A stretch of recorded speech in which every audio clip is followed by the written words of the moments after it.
కృపలో క్షేమము నీచితివి, కృపకు పాత్రులుగా చేసితివి. కృపలో క్షేమము నీచితివి, కృపకు పాత్రులుగా చేసితివి. కృపను గూర్చి పాడెదనేను, కృపను గూర్చి పొగడెద నిన్ను. కృపను గూర్చి పాడెదనేను, కృపను గూర్చి పొగడెద నిన్ను.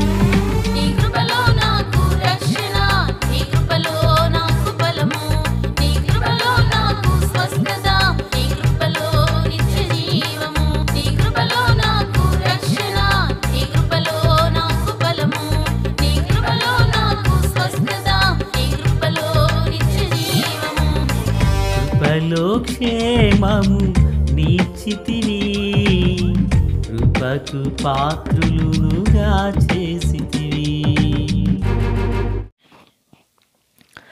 ప్రభు అయినటువంటి యేసుక్రీస్తు వారి పరిశుద్ధమైన నామములో తండ్రి అయిన దేవాది దేవునికి నిత్యము స్తుతియు స్తోత్రములు, మహిమయు ఘనతయు ప్రభావములు యుగయుగములు ప్రభు నాకే చెల్లునుగాక. ఆత్మీయులారా, బాగున్నారు కదూ? గడిచిన దినాన మనము యోసేపు దేవుని యందు భయము కలిగిన వాడని దేవుని వాక్యాన్ని ధ్యానం చేశాం. సంతోషం. ఈరోజు కూడా దేవుని వాక్యములో నుండి 42వ అధ్యాయం ఆదికాండము 19 నుండి దగ్గరగా 23 వరకు ఉన్నటువంటి 5 వాక్యములను మనము ధ్యానం చేయబోతున్నాం. ప్రియులారా, యోసేపు తన అన్నలను చెరలో వేయించారు. ఆ చెరలోకి వారు త్రోసివేయబడిన తరువాత ఈ యోసేపును గూర్చి వాళ్ళు మాట్లాడుకుంటున్నారు. ఏమనుకుంటున్నారంటే చూడండి, దేవుని వాక్యంలో నుంచి ఒకసారి 21. అప్పుడు వారు, నిశ్చయముగా మన సహోదరుని ఎడల మనము చేసిన అపరాధమునకు శిక్ష పొందుచున్నాము.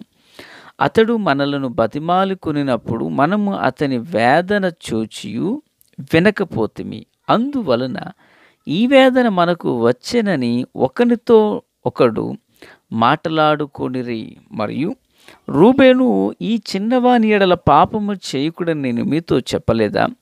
అయినను మీరు వినరైతిరి గనుక అతని రక్తాపరాధము మన మీద మోపబడుచున్నదని వారికి ఉత్తరమిచ్చెను. ప్రార్థన. మహాపరిశుద్ధుడా, ప్రేమగల తండ్రి, కృపగల దేవా, స్తోత్రాలు. చదవబడిన వాక్యం మీది. ఇందు ఉన్న సారాంశాన్ని మాకు నేర్పి బోధించండి. దైవ కుమారుని సన్నిధి, ప్రసన్నత, ప్రభావం మందరికి తోడయుండునుగాక. మేలులు చేత నింపండి. యేసయ్య నామములో ఆమేన్.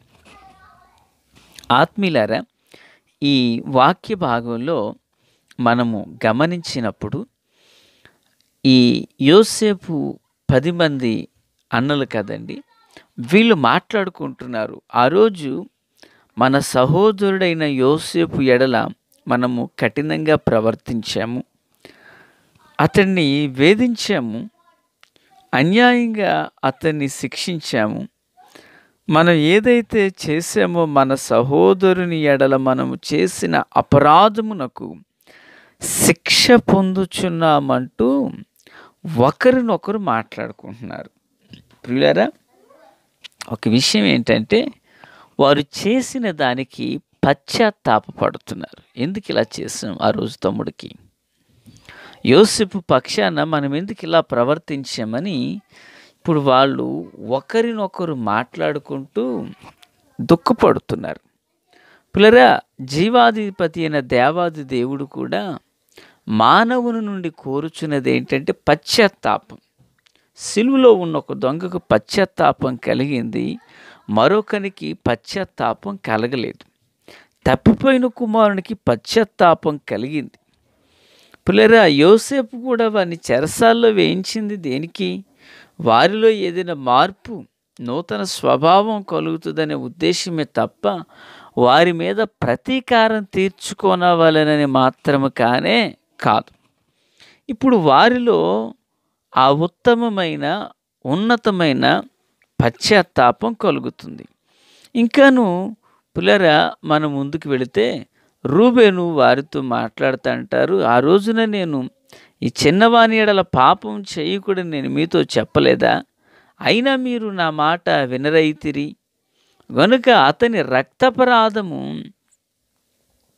మన మీదకు వచ్చిందని రూబేను మాట్లాడుతున్నారు. ఒరే తమ్ముళ్ళు, ఆ రోజు నేను చెప్పాను, అయినా మీరు నా మాట వినలేదు.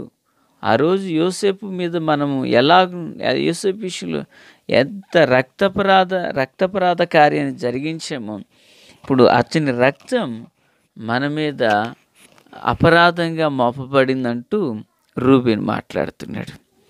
ప్రియులారా, నిజానికి ఇలా జరుగుతుందా అంటే, మరి లేఖనాల్లో మనం చూసినప్పుడు ఒకరిని రక్తం చిందించడం కానీ ఇలాంటివి జరిగినప్పుడు దానికి ప్రతీకారమైన పని బైబిల్లో జరిగినట్లుగా మనం చూడవచ్చు. పిల్లలు, నా మాటలు అర్థమవుతున్నాయా? యోసేపు యొక్క రక్తాన్ని వాళ్ళు చిందించారు కదండి పిల్లరా. అంటే యోసేపు రక్తం చిందించడం అంటే మేకని చంపి మేక రక్తాన్ని అంగీకి పామేసి తండ్రి దగ్గరికి వెళ్ళి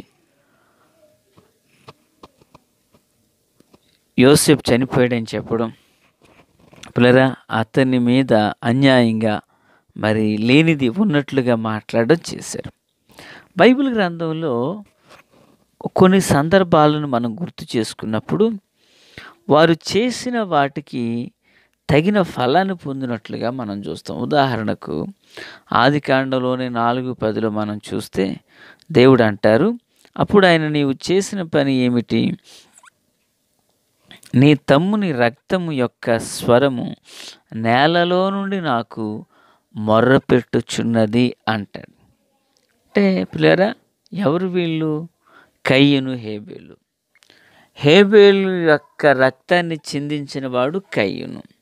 మరి ఫలితం ఏమైంది అని వాక్యపు వెలుగులో మనం చూస్తే, హేబేలు యొక్క రక్తమట నేలలో నుండి మొర్రపెట్టి కయ్యూనుకు తీర్పు తీర్చమని కోరింది. బరికియా కుమారుడు జకర్యా విషయంలో కూడా ఆ రక్తము తీర్పును కోరింది. ప్రియులరా, అంటే రక్తాపరాధం ఎంత కీడు చేస్తుందో మనము గుర్తెరగాలి. దేవుని ప్రియులారా, క్రీస్తునందు నాకు అత్యంత సన్నిహితులారా, దేవుని బిడ్డలమైనటువంటి మనము బహు జాగ్రత్తగా ఉండాలి. దావీదు ఒకానొక రోజున మరి వసంతకాలమున యుద్ధానికి వెళ్ళకుండగా తాను చేసినటువంటి పనిని బట్టి దాన్ని కప్పిపుచ్చుకోవడానికి యోవాబును చంపించేస్తాడా? పిల్లల, జరిగినటువంటి విషయం ఏంటి? తాను చేసినటువంటి రక్తాపరాధం తన కుటుంబం మీదకి వచ్చింది. పిల్లల, అర్థమవుతున్నదా?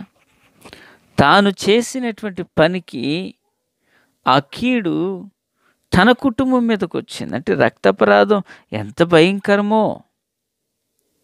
ఆదికాండం 4వ అధ్యాయంలో 2 అన్నదమ్ములు ప్రపంచంలో ఉన్నది ఇప్పటికి వారే అన్నదమ్ములు, ఆదాము హవ్వల తర్వాత వారే కదా పిల్లరా. అయితే ఈ హేబేలును కయ్యను అలాగనే హతమార్చాడు.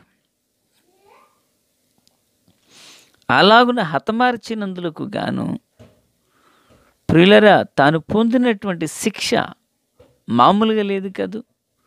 ఆ రక్తపరాధపు శిక్ష తనకెంతగానో కీడుని కల్పించింది. దేవుని ప్రియులరా, దేవుని బిడ్డలుగా మన జీవితంలో అట్టి కార్యమునకెన్నటికీ చోటు ఇవ్వకుందుము కాక. అట్టి కార్యము నాకు ఎన్నటెన్నటికీ మన చోటు ఇవ్వకుండా ఉందుము గాక. దేవుని ప్రియులారా, ప్రభు అయినటువంటి యేసుక్రీస్తు వారిని గురించి మనం చదివినప్పుడు ఆనాడు వారంటారు, ఈ రక్తం మా మీద మా పిల్లల మీద ఉండును గాక అంటూ మాట్లాడతారు. నిజానికి జరిగిన విషయం ఏంటి? యేసు రక్తము చిందించారు వాళ్ళు. లూకాసు వార్త 23:41 మనం చదవగలిగితే, పిల్లరా, ఇద్దరు దొంగలు ఉంటారు. వారు అంటారు, మనకైతే ఇది న్యాయమే, మనం చేసిన దానికి తగిన ఫలం పొందుచున్నాం, కానీ నేను ఏ తప్పిదము చేయలేదంటాడు. మనం చేసిన దానికి మనం ఫలం పొందుతున్నాం అంటాడు అక్కడ. యేసు ప్రభు విషయంలో ఆనాటి కాలమందున్న రోమ్ అధికారులు చేసిన దానికి ఓ రోజు ఫలాన్ని పొందుకున్నారు. నీరో చక్రవర్తి వచ్చి ప్రియులారా యెరూషలేము తగులబెట్టి తన బిడ్డలను రాళ్ళకేసి బాదడం రక్తపరాధం. సిలువలో ఉన్న దొంగ కూడా అంటాడు, అయ్యా మనము చేసిన వాటికి తగిన ఫలాన్ని పొందుకుంటున్నాం. రక్తపరాధాన్ని జరిగించిన వారు ఆ ఫలాన్నే పొందుకున్నారు. దేవుని కొరకి నిలిచిన వారు, ప్రభు సన్నిధిని వెదకిన వారు ఆ ఫలాన్ని పొందుకున్నారు. మరి ఈ ఉదయకాలం వెళ్ళి మాటలు ఉంచిన దేవుని బిడ్డలారా, మనమే ఫలాన్ని పొందుకోనాలనేది మన పితరులు నియమించలేదు. మనమే ఫలాన్ని పొందాలనేది మన సొంత నీతి క్రియను బట్టి జరగలేదు. మనము పొందబోయే ఫలితం మన ఆధ్యాత్మిక నాయకత్వమైన జీవము కలిగిన దేవునిలో ఉంది. దేవునికి స్తోత్రం. ప్రియులారా, ఆ రక్తపరాధము కయ్యూని విషయంలో, హేబేలు విషయమే కయ్యూను పొందుకున్నాడు.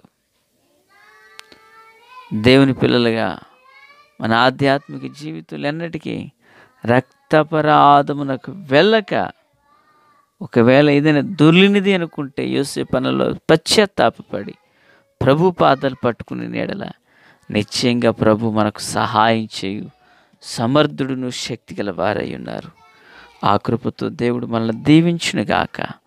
తండ్రి దేవ స్తోత్రం. వాక్యం అందరి హృదయాల్లో ఫలభరితం చేయండి, మేలుతో నింపి నడిపించండి. రాకడ కొరకు, రాజ్యం కొరకు సిద్ధం చేయండి. యేసు నామములో ఆమేన్. Praise the lord.